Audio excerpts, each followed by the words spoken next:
katika matumaini. Sinodi Jimbo Katoliki Moshi. Tusikilize na tufanye yote upya. Katika Kristo tusikilize na tufanye yote upya. Mheshimiwa mpendwa mwakilishi wa Baba Askofu wa Musoma, Baba Askofu Michael Songanzila, Mheshimiwa mpendwa mwakilishi wa Padri Mkuu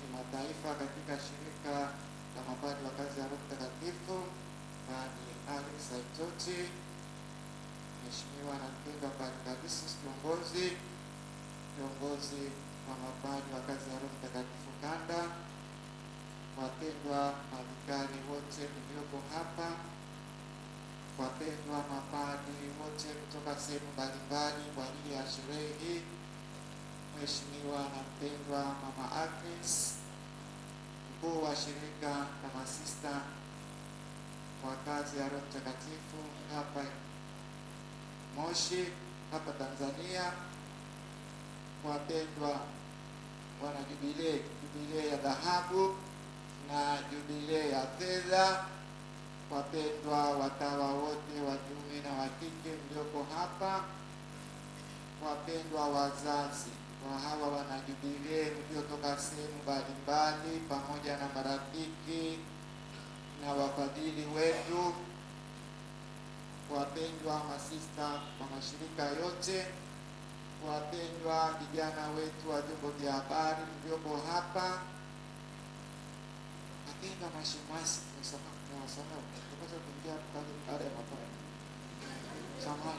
wapendwa mashemasi, tumsifu Yesu Kristo. Wapendwa katika Kristo, leo ni sherehe kubwa sana hapa kwetu Moshi, hapa Rawia, lakini katika kanisa lote la Mungu. Leo ni jubilee ya hawa wapendwa wetu masista wa jubilee ya dhahabu, Sister Agnes Mario na Sister Cecilia Joseph Msaki wako hapo, wamepambwa hapo na rangi ya dhahabu, tuwapongeze.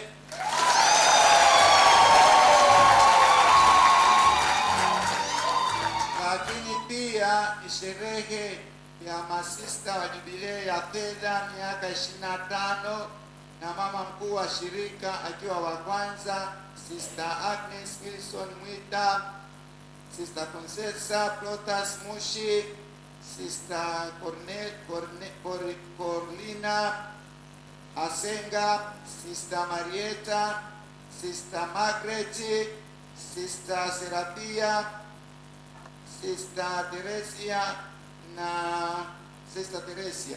Hao pia ni hao hapo mbele, wamepambwa hapo mbele na dhahabu. Ingawaje hawajafikia huko, wanatamani kwenda huko. Tuwapongeze. Sijua amekosa rangi ya fedha, wakaamua kuwa dhahabu wote, potri ambali. Na mtafika huko tu, Mungu ni mwema. Tuwapongeze. Wapendwa ndugu zangu, tuko hapo. Kwanza kabisa tunaiona siku hii kama ni siku ya furaha kubwa sana hapa katika kanisa la Jimbo la Moshi, katika kanisa la Tanzania na mahali popote katika kanisa la Mungu. Ni kipindi cha furaha. Kwa bahati nzuri sana tunatembea na kujiunga na kanisa lote katika mwaliko wake kipindi hiki, hasa kuanzia Jumapili ya jana, Jumapili ya 3 ya Majilio, ambayo kuendana na mapokeo ya mama kanisa ni Jumapili ya furaha. Jana tumetangaziwa tufurahi. tufurahi, yani tufurahi, tupige makofi, tutabasamu, tumshukuru Mungu kwa kuwa na hiyo Jumapili ya tatu. Sasa msisitizo wa kanisa tumewekwa hapo. Nasikia katika somo la kwanza tumeona na sisi tutembee na kanisa kwa kweli. Maana jana tumezungumziwa sana katika kanisa lote, furahini. Tunasema tena furahini katika Bwana. Sisitizo wa kanisa kipindi hiki umekuwa ndio furahini katika Bwana siku zote. Tena nasema tena furahini, kwa Filipi sura ya 4 mstari wa 4. Sasa alikuwa anajiuliza, yani kwa nini Paulo anaweka msisitizo? Anaweka msisitizo furahini katika Bwana siku zote. Hasa kipindi nasema tena furahini. Kuna watu wengine ambao yani hawaingii katika matukio, yani katika matukio ya muda. Walatini wanasema sentire cum ecclesia, yani hawaonji, hawasikii na hawaadhimishi na kanisa, hawahisi wala hawaonji wala hawaadhimishi. Sasa bila shaka ndio maana Paulo anataka kuwatikiza kidogo, furahini. Nasema tena furahini katika Bwana. Tuko mahali ambapo si pa kawaida, furahini. Kuna majitu mengine kumwambia sasa, hata akia leo sasa mwambia sasa, hapa ni sherehe kubwa leo, sherehe kubwa ya masista kwa miaka 50, inaitwa jubilei ya Rahabu. Unaona hata walipoketi, walipopangwa. Halafu leo ni jubilei ya miaka 25 ya fedha. Unaona wako hapo masista walivyopangwa, walivyokaa, yani haoni kitu, haoni hapo kitu kabisa. Mwambia sasa, hebu ona, yani anabakia hivyo tu, yani amekuja tatu, yani ageuki. Mwambie angalia kanisani, angalia mpaka kule nyuma, kanisa limejaa. Umeshawahi kuona mahali popote kuna watu wengi namna hii na namna nyingi namna hiyo, yani siku ya Jumatatu, yani hakuna wala hakuna kitu.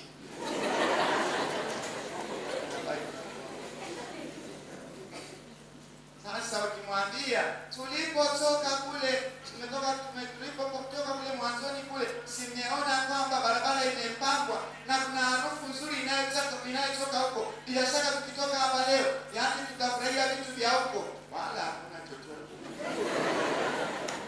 Na watu wanamna hiyo.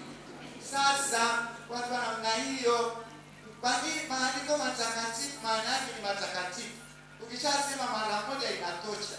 Ni kwa nini Paulo anasema furahini katika Bwana siku zote? Tena nasema tena furahini. Nasema tena, na nini ambao hamjui, yani unakaa tu, yani amuonyeshi tabasamu, amuonyeshi, sasa mfurahi. Na sisi hapa kanisani leo, usiwe kuna watu namna hiyo, hapa ni furaha kubwa. Furaha kubwa. Kalia huyo padi ametoka mbali huko ya kwenye sherehe. Hawa masista hapa nilikuwa naongea nao, si wa hapa, yani wa hapa, lakini wametoka kwenye mtume mbali huko, wametoka mpaka kutoka Marekani huko, kutoka Ujerumani. Wamefunga safari, wamebadilisha ndege tena na tena. Kuna nini? Tunakwenda kwenye jubilei. Jubilei na jubilei ya fedha. Wanakuja kwenye jubilei kwenye makao makuu. It is something very special. Nani wanatoka kwenye maeneo yao ya kazi, wanakuja sasa, wanakuja hapa, wamejiandaa. Na leo angalia, wazazi kule nyuma na watu mbalimbali wamefunga mpaka kule. Na huu ni mwaliko baba paroko mjenge kanisa jipya, watu wakae kanisa kwa mkani. Kuna kanisa lingine huko, kuna kanisa la Kristo hapa, huko kuna la Paulo, pia kuna la Apolo. Sasa tunazungumzia sinodi, tutembee pamoja, yani tuzunguke meza moja, tuongee mambo. Lakini pote ambali wamekuja kwa sababu ya hili jambo kubwa, furahini. Furahini wote mlioko hapa. Leo kuna sherehe mahali hapa. Kuna makofi jamani.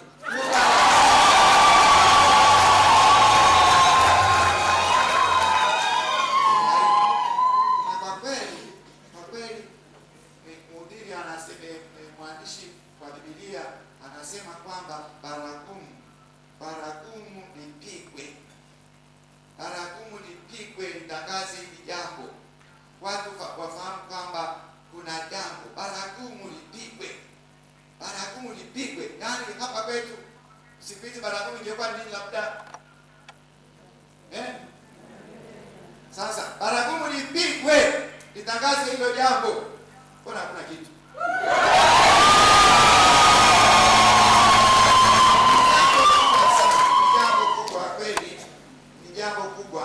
Tumekuja hapa kwa sababu hiyo. Ni kama leo kweli tunaona kuna jambo kubwa katika kanisa, sio hapa Rauya tu. Ukianza kupita mmoja mmoja, mapadri walioko hapa, umetoka wapi, kuingia wa masista waliovaa mavazi mbalimbali ya kitawa, kuingie hao wazungu walioko hapa, uende kule kuma, yaani wametoka sehemu mbalimbali, na hiyo inaashiria kuna sikukuu hapa, kuna sherehe. Na hivi kweli lazima tufurahi kumshukuru Mungu pamoja na hawa wapendwa wetu, wanajubilee wa dhahabu na wanajubilee wa fedha. Tumshukuru Mungu sana kwa hilo.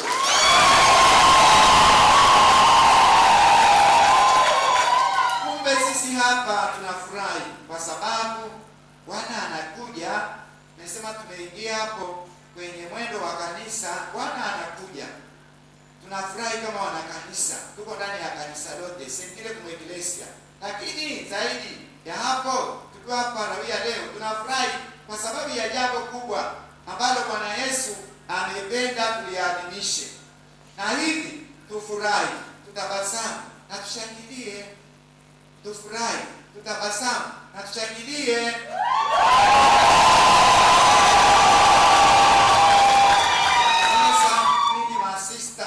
Kwa dhahabu na fedha, mnaona hivyo vyombo vya habari vyote vinawaelekea. Hiki hapo utabasamu. Watu wasikia wakafikiria kwamba tena mbona alikuwa amekula ngesi. Yaani leo ni sherehe, lazima mwanze mtabasamu, mfurahi, mshangilie. Na sisi tumekuja kwa sababu hiyo. Tumekuja kuonja, kuhisi na kuadhimisha jambo hili pamoja na nyinyi. Mtakatifu Paulo anasema tena pale kwa Warumi, anasema ufalme wa Mungu sio habari ya kula na kunywa, bali ni habari ya haki, amani na furaha katika Roho Mtakatifu. Ufalme wa Mungu. Ufalme wa Mungu usifikiri kwamba ni kitu ambacho kiko mbali. Hata hapa tunaonja kwa namna ya pekee kabisa uwepo wa ufalme wa Mungu. Si habari tu ya kula na kunywa, lakini ni habari ya kuadhimisha haki, ni habari ya kuadhimisha amani na furaha ya Roho Mtakatifu. Furaha ya Roho Mtakatifu. You just feel at home. You just feel at heaven. You are in heaven. Kwa hiyo unafurahi. Furaha ya Roho Mtakatifu. Furaha ya mbingu. Furaha ya kieskatolojia. Kwa hiyo hapa tunaweza kuonja jambo la namna hiyo, na ni matukio ambayo ndugu zangu hayaji mara kwa mara kweli, kuanzia na kwa hawa wahusika kabisa, lakini pia na sisi ambao tumekuja kushirikiana na wao ni lazima tuonyeshe kweli kwamba tunafurahi. Na sasa tunapofurahi hivyo, hata kama kuna mmoja ambaye anaumwa, lakini kwani kuna shida gani? Tunafurahi katika Kristo. Yaani tunafurahi katika matumaini. Nafurahi katika matumaini kwamba hata pamoja na kwamba na umwa hapa, lakini kuna mambo yangu tena ambayo yananisumbua pote ambayo, lakini nafurahi kwa sababu naamini Yesu atamaliza yote haya. Tunafurahi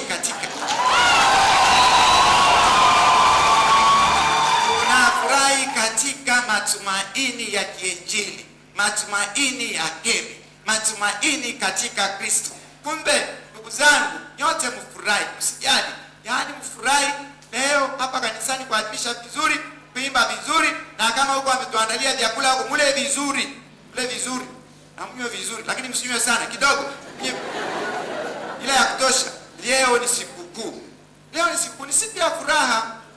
Tunafurahi kwamba kwa kweli tumeshirikishwa ile furaha ambayo kanisa limeanza kutangaza jana, na Paulo anarudia, yani tufurahi, si jambo la mchezo. Na sisi tumeingia hapo, tufurahi pamoja na hawa wapendwa wetu.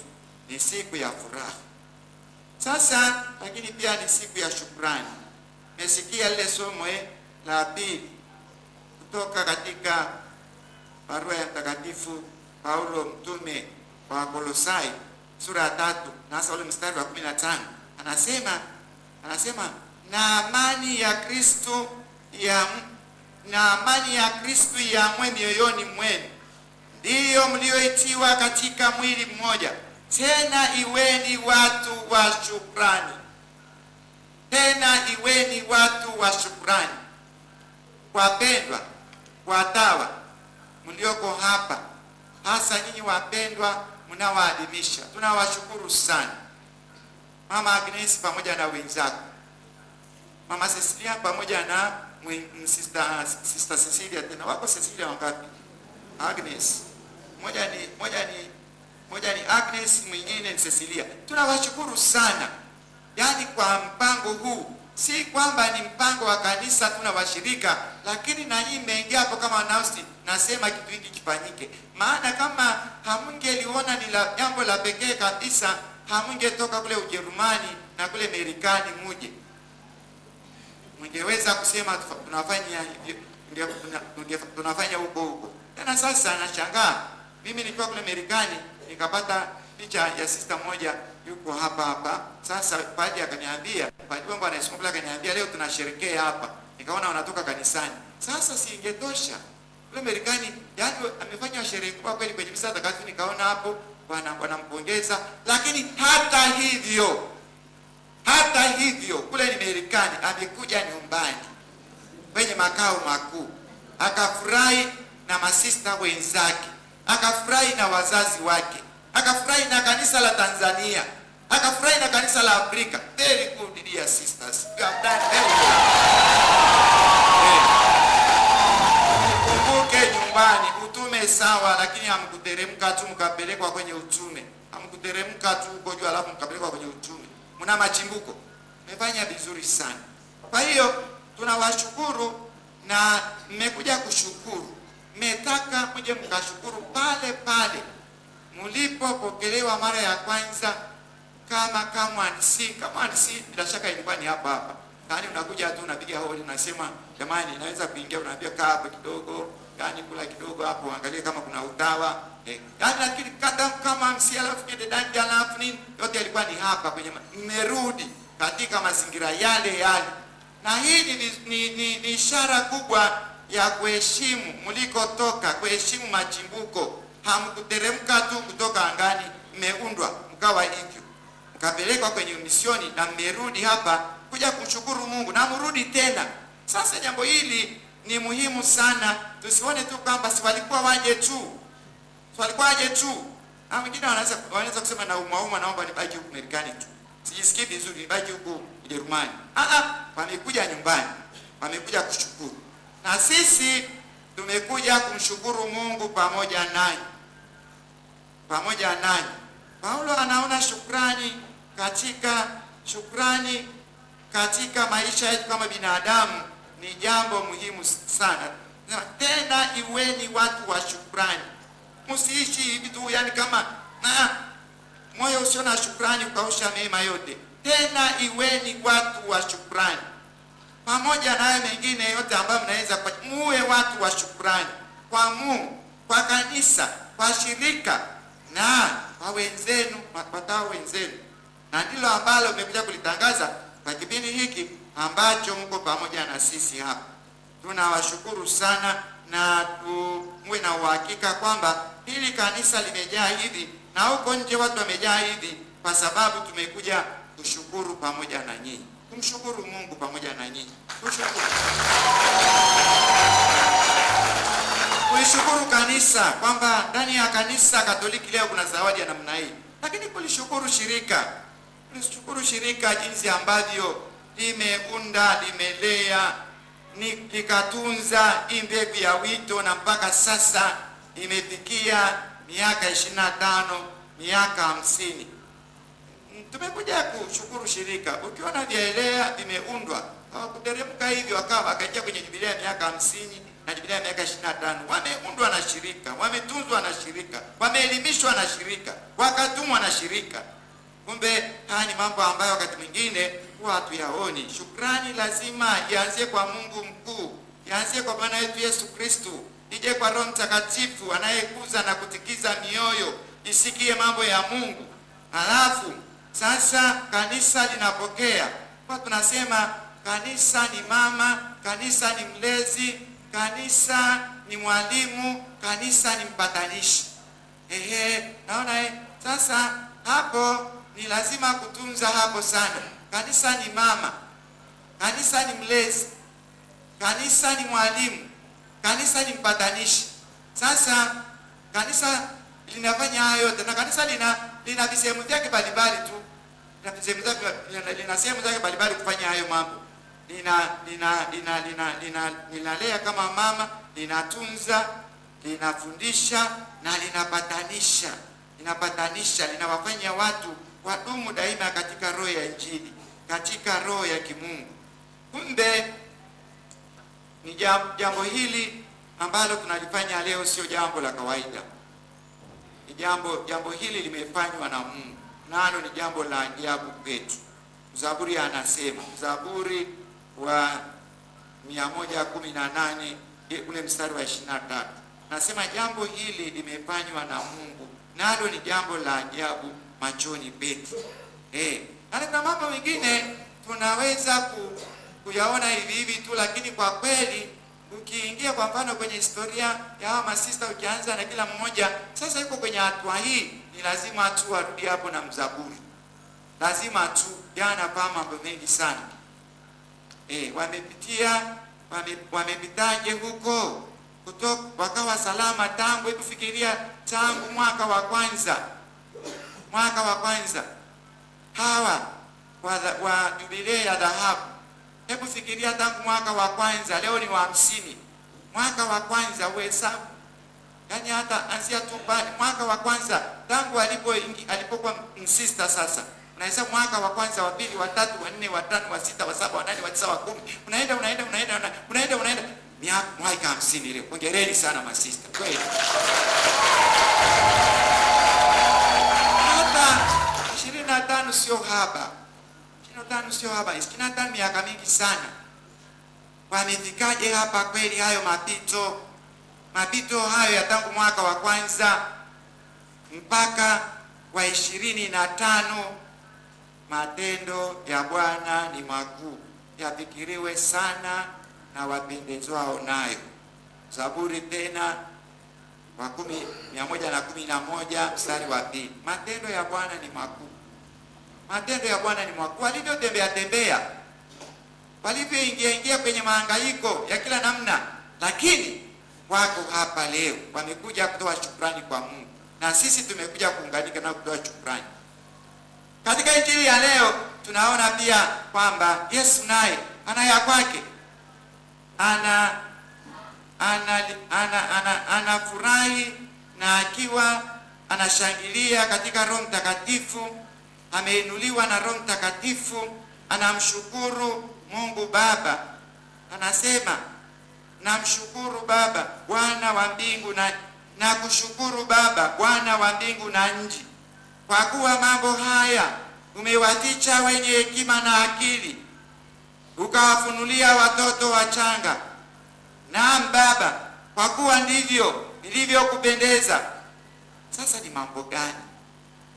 Mambo gani sasa ningependa kufahamu? Ni mambo gani hayo? Lakini ni ya kwake.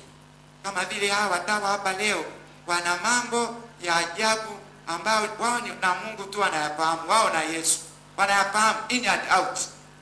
Na ndio maana tunasema matendo ya Bwana ni makuu, yafikiriwe sana na wapendezwao nayo. Wamemwonja Mungu, wameonja upendo wa Mungu, huruma ya Mungu, upendeleo wa Mungu kwa namna ya ajabu, na hivi hata wakafikia mahali hawezi kueleza. Na hivi katika mioyo yao kuna sala hiyo tu ya mzaburi, matendo ya Bwana ni makuu, yafikiriwe sana na wapendezwao nayo. Si mahali pa kupita hivi tu, lazima uketi na ufanye tafakari ya kina. Lakini na hapo tena kwa Yesu anashangilia, yani akiinuliwa na Roho Mtakatifu. Kufurahi na kushangilia katika Roho Mtakatifu ni kuinuliwa. Ni kama Yohani anavyosema mahali pamoja, anasema kwamba alikumbwa na Roho. Sasa alikumbwa na Roho, akakuta yuko huko tu, yuko wapi? Yani yuko huko juu huko tu, anaona mambo ya ajabu, mpaka aje akarudi huku ameshaona mambo mengi sana. Sasa Yesu hapo ni kama anakumbwa na Roho Mtakatifu, anainuliwa na Roho Mtakatifu, anaona mambo haya maana yake ni nini? Who am I? Mimi ni nani nitendewe mambo makubwa namna hii? Basi anakosa lugha, anasema nakushukuru Baba, Bwana wa mbingu na dunia, kwa kuwa mambo haya. Yapi hayo? Mimi kila wakati nikipita hapo nasema I would like to know ni yapi tu, yani ambapo yamemshutua hivyo. Yesu ana kitabu chake, kama vile kila mmoja wetu hapa ana kitabu chake, anamshukuru Mungu. Sasa kama Yesu anashukuru, na sisi nani ambaye hana mambo yake? Sio hawa tawa tu na mapadri walioko hapa na askofu na wazazi mlioko hapa. Kuna mtu ambaye hana mambo yake? Mambo yake, kitabu chake, yani miujiza ambayo amemtendea Mungu. Yani unafikia mahali unatetemeka, unasema ni mimi au si mimi? Ni wewe. Mungu anakupenda, Yesu anakupenda, ni wewe. Na hiyo mambo ya namna hii hata Yesu ameyaonja, na ndio ambayo yanasukuma hawa wapendwa wetu masista kwa miaka 50 na miaka 25, pamoja na umbali wao wa kuwa kwenye umisioni huko, na anasema twende kule kwenye mashina, twende. Na hiyo wamekuja. Na hiyo tunawashukuru sana, na sisi tunashirikiana nao kuwashukuru. Sasa ningeomba pia na sisi tujifunze hapo kitu. Tena kuanzia tena na nyinyi masista, mtaona mambo mengi sana katika jubilei zenu kuanzia na leo. Mtaona yani jinsi Mungu anavyowapenda, mtaona jinsi mnavyopendwa na kanisa, mnavyopendwa na shirika, mpaka tena mnaogopa. Mtaona jinsi mnavyopendwa na wazazi kule mlikotoka, mnavyopendwa na waamini, hata tena na watu wa kawaida tu. Yani wanaonyesha upendo kwa namna ya pekee kwenu kabisa. Wanaona ni watu ambao ni special hivi, like angels who have come down from heaven. Bali yani wanaona sio. Kwa mfano hata ukienda huko nyumbani, wakati ambapo mmeandaliwa mnafanya sherehe, siendi huko, maana unaweza kukutana na mambo mengine huko, alafu sasa ukafikiri hapo ni kwa askofu, ukaanza kukimbilia hapo kuketi. Yani umekuta umeandaliwa mahali, unafikiri kwamba hapo ni misa takatifu inajasomwa hapo, lakini mahali ambapo sister ameandaliwa kuketi jubilei. Ayu.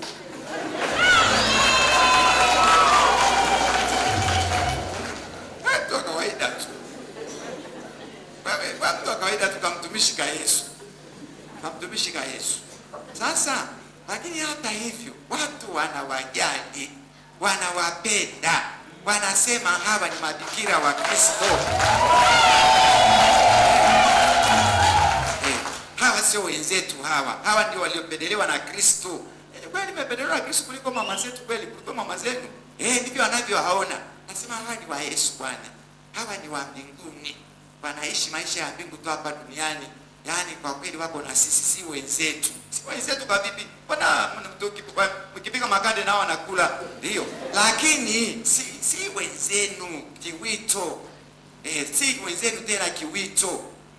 Mko hapa tu lakini si wenzenu.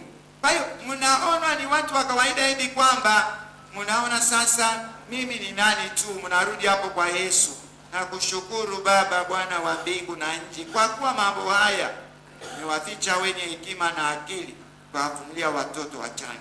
Tena hata na nyinyi mnaokaa nje, pamoja na kwamba basi kule ni hivyo, lakini hata mkienda tena kule mnaona mnavyopokelewa kwa sababu ya jubilei zenu. Kumbe kwa kweli ni kipindi cha shukrani. Sasa wapendwa ndugu zangu, hitimisho tungesemaje? Hatuwezi kusema, tunaweza kusema mambo mengi kwenye sherehe za namna hii, lakini hatumalizi. Maana ni matukio ya Mungu. Ni matukio yaliyobeba uzito mkubwa, yaliyobeba mafundisho makubwa. Sijui utaanzia kwenye mafundisho yapi tu umalize. Lakini basi tungebaki na hiyo, lakini kwenye hitimisho tungesema leo, wapendwa masista, wa jubilei kuu ya miaka 50, sio jubilei kuu, jubilei ya dhahabu. Jubilei kuu ni hii ya Yesu. Lakini wapendwa masista, wa jubilei ya miaka 50 na miaka 25, tumekuja kufurahi pamoja na nyinyi. Tumekuja kumshukuru Mungu pamoja na nyinyi kwa makuu hayo aliyowatendea, ambayo nyinyi wenyewe mnafahamu na mengine hata mfahamu. Lakini pia tumekuja kushukuru kanisa na kushukuru shirika lenu kwa jinsi limewalea, limewatunza mpaka mkafikia katika hatua hii. Naomba tuipongeze shirika.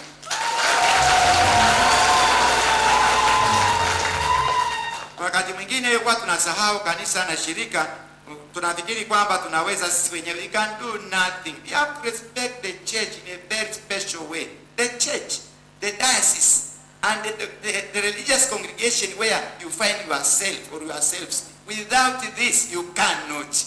Kaja wakati mwingine tunasahau, nasema don't disturb me. Don't disturb me. Without the church, without the diocese, without the religious congregation or the religious society, you can do nothing. Huwezi kuwa mzuri kama ulivyo.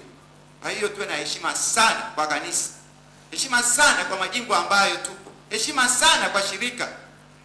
Ndio ambao na yani baada ya wazazi kukutoa sasa ndio wamekuwa wazazi.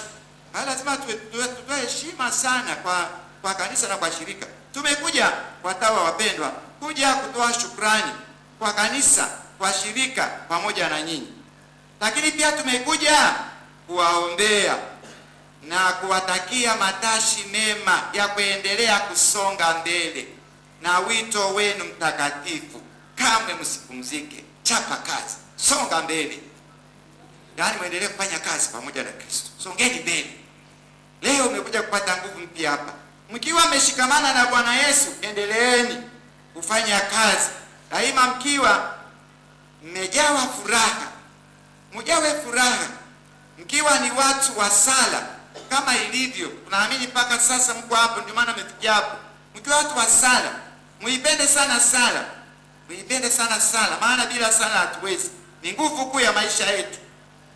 Basi endeleeni kufanya kazi mahali popote mtakapopelekwa na Kristo kwa njia ya kanisa lake, kwa njia ya shirika lake. Nendeni kwa furaha. Lakini mwe watu wa sala, watu wa sadaka, watu wa upendo mkubwa katika utume, watu mnaoonyesha huruma ya Kristo mahali popote mlipo, kwa wadogo, kwa wakubwa na wakatikati. Onyesheni huruma ya Kristo. Nyinyi ni vyombo vya huruma ya Kristo. Nyinyi vyombo vya huruma ya Mungu. Hana mtu wa kuwatuma, anawatuma nyinyi mpaka kule Marekani, mpaka kule Tabora, mpaka kule Musoma, mpaka kule Ujerumani. Muwe mikono ya Yesu. Kwa ujasiri mkubwa endeleeni kuunganika na Bwana. Kama Mtakatifu Petro anavyosema, wakati wowote muwe tayari kumjibu kila mtu anayewauliza habari ya tumaini lililo ndani yenu. Petro wa kwanza sura ya 3 mstari wa 13. Watu wengine wanashangaa kidogo wanapowaona watawa, wanapowaona mapadi, wanapowaona wamisionari wanavyojitoa huko, wanasema, lakini mnapata wapi hii nguvu? Yaani mnafanya hivyo, mnafanya hayo yote ili iwe nini? Sasa Petro anasema wakati wowote muwe tayari kumjibu kila mtu awaulizaye habari za tumaini lililo ndani yenu. Hilo tumaini lililo ndani yenu, hiyo nguvu iliyo ndani yenu inayowasukuma mfanye mambo makubwa namna hii katika mazingira magumu namna hii, mnapata wapi? Ni kitu gani hicho? Ni tumaini letu katika Kristo. Ni tumaini letu katika imani yetu katika Kristo. Tunayemhudumia, tunahudumia hao watu, tunamhudumia Kristo kwa njia ya watu. Katika watu tunamhudumia Kristo.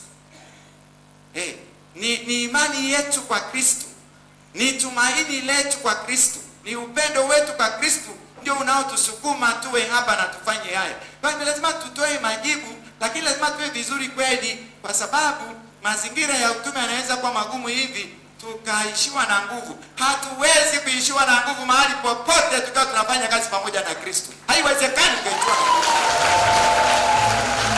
Kama kuna padri au misionari ameishiwa na nguvu na hawezi kuendelea na kazi, ni kwa vile hujajisamisha katika sala. Yaani unayumba, unahangaika katika imani. Jitupe katika maongozi ya Mungu. Jitupe katika mikono ya Mungu. Na umwambie na kuamini, na kutumainia, na kupenda. Na nikiulizwa sababu ya mimi kuwa huku Sudani, nitasema ni kwa sababu ninakuja kumtumikia Kristo ambaye tunatembea pamoja naye huku. Kwa hiyo utapita, kwani usipite? Mbona misionari wengine wamepita na wakabaki salama tu? Kumbe tusijiachie katika maeneo ya uchungaji, hata katika maeneo ya utume, hata kama ni magumu namna gani. Ningependa watawa wapendwa, tumalizie kwa kuwakumbusha hili. Nyinyi mnafanya jubilei yenu tukiwa katika mwaka mtakatifu. Jubilei kuu 2025. Yaani bado mimi sijui kama kweli hii kauli mbiu ya Baba Mtakatifu Francisco aliyetuachia ina nguvu sana. Sijui ni kwa namna gani katika safari yetu ya mwaka mtakatifu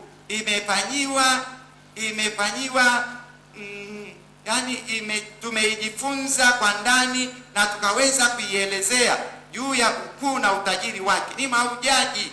Ni mahujaji katika matumaini. Ni mahujaji katika matumaini. Na matumaini yetu ni katika imani yetu tuliyo nayo kwa Kristo. Ni mahujaji katika matumaini kwa Kristo. Na haya matumaini yanakuwa na nguvu katika imani tuliyo nayo kwa Kristo, na upendo tuliyo nayo kwa Kristo. Sasa kama ndio hivyo, hatuwezi kushindwa. Mahujaji lazima tuwe na nguvu tu. Na tunakuwa tumebeba nguvu ya Kristo ndani ya utume wetu, ndani ya safari yetu. Ni mahujaji. Tunasafiri, lakini tunasafiri katika matumaini. Matumaini haya msingi wake ni nini? Msingi wake ni imani yetu katika Kristo. Ni matumaini katika Kristo ambaye ameshakwisha shinda. Kama ameshinda, ni matumaini yenye heri, ni matumaini ya kiwokovu, na sisi tutashinda. Sasa nyinyi watawa, naomba mlikumbuke hili. Kweli mnafanya jubilei. Mnafanya jubilei pamoja na jubilei ya mkombozi. You are very special. Yaani tuko kwenye jubilei ya mkombozi 2025 na nyinyi hapo ndani.